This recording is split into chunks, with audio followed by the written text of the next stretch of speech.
Assalamualaikum warahmatullahi wabarakatuh. Selamat sore. Perkenalkan, nama saya Saskia Sasadivananda. Saya merupakan peserta Latsar CPNS Badan Pemeriksa Keuangan Republik Indonesia tahun 2022 dari angkatan 26 BDPKN Goa, nomor urut 23 dari kelompok 2. Nah, pada kesempatan kali ini saya akan mengulas artikel yang membahas terkait dengan organisasi yang menerapkan nilai-nilai berakhlak. Berakhlak sendiri yaitu berorientasi pelayanan, kemudian akuntabel, kemudian kompeten, harmonis, loyal, adaptif, dan kolaboratif. Nah, organisasi yang saya akan bahas kali ini adalah Badan Pemeriksa Keuangan Republik Indonesia. Judul artikelnya adalah "Ini Capaian BPK dalam Transformasi Digital, 13 April 2022. Artikel ini sendiri dimuat di Warta BPK.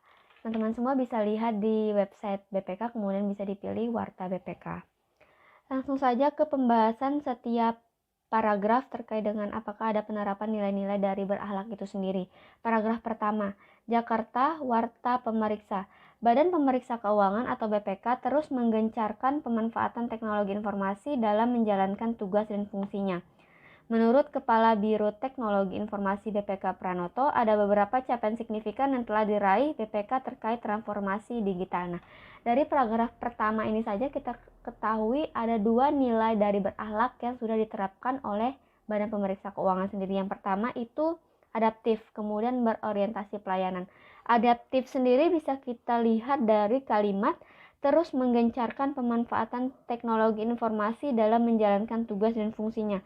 Nah, di sini kita bisa ketahui bahwa Badan Pemeriksa Keuangan ini sendiri terus menyesuaikan diri dengan perubahan yang terjadi di lingkungannya atau perubahan yang terjadi di era saat ini, khususnya di bagian teknologi informasi dan komunikasi. Nah, di sini BPK terus melakukan penggencaran pemanfaatan teknologi informasi untuk memudahkan tugas dan fungsinya sendiri. Kemudian berorientasi pelayanan. Nah, kita ketahui dengan terus adanya usaha-usaha yang dilakukan oleh BPK untuk melakukan perbaikan agar bisa mengikuti perubahan, kemudian agar bisa lebih baik. Ini termasuk dengan berorientasi pelayanan. Salah satu ciri dari berorientasi pelayanan adalah tetap melakukan perbaikan tanpa henti. Nah, di sini sudah dilakukan oleh BPK sesuai dengan kalimat di paragraf pertama ini maksud saya. Kemudian selanjutnya kita ke paragraf kedua. Pranoto mengatakan BPK sudah membentuk Digital Enterprise Architecture BPK atau disingkat DNA BPK. DNA BPK menggambarkan hubungan antara proses bisnis, data, aplikasi teknologi sampai dengan implementasi arsitekturnya. Selanjutnya paragraf ketiga, capaian lainnya adalah pengembangan sistem aplikasi pemeriksaan atau SIAP. Saat ini SIAP sudah terintegrasi mulai dari perencanaan hingga pelaporan, sehingga pemeriksa yang melakukan assessment bisa terfasilitasi. Integrasi ini penting untuk mendukung risk audit dalam melakukan pemetaan risiko entitas dan permasalahan di dalamnya, karena data yang dimiliki sudah terintegrasi. Kemudian selanjutnya bisa di paragraf keempat di sini, pada tahun ini BROTI BPK sedang merancang SIAP untuk pihak eksternal. Kemudian selanjutnya ada juga capaian penting lainnya yaitu pengembangan Big Data Analytics atau BIDIX. Nah, dari ketiga ini kita ketahui bahwa BPK adalah organisasi yang menerapkan nilai-nilai adaptif tadi. Bisa mengembangkan DNA BPK, kemudian SIAP, kemudian BIDIX ini demi kemajuan bersama gitu dan mengikuti perubahan teknologi yang begitu cepat, apalagi saat ini juga terkait dengan semuanya itu serba online. Jadi tentu saja BPK itu terus mengembangkan diri melalui website, kemudian aplikasi yang bisa digunakan dan dimanfaatkan oleh semuanya seperti itu. Selanjutnya di sini selain adaptif juga kolaboratif. Kita bisa lihat dari paragraf keempat. Pada tahun ini BROTI BPK sedang merancang SIAP untuk pihak eksternal. Artinya auditi bisa memasukkan data ke dalam SIAP. Begitu juga dengan kantor akuntan publik yang ikut dalam proses pemeriksaan ini. Nah, berdasarkan paragraf ini kita ketahui bahwa Badan Pemeriksa Keuangan sendiri sudah menerapkan nilai-nilai dasar kolaboratif. Dia berkolaborasi dengan auditi, kemudian juga dengan kantor akuntan publik.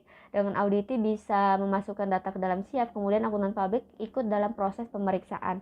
Nah, nilai-nilai dari kolaboratif sendiri adalah memberikan kesempatan berbagai pihak untuk berkontribusi. Nah, di sini sudah diterapkan oleh BPK sendiri.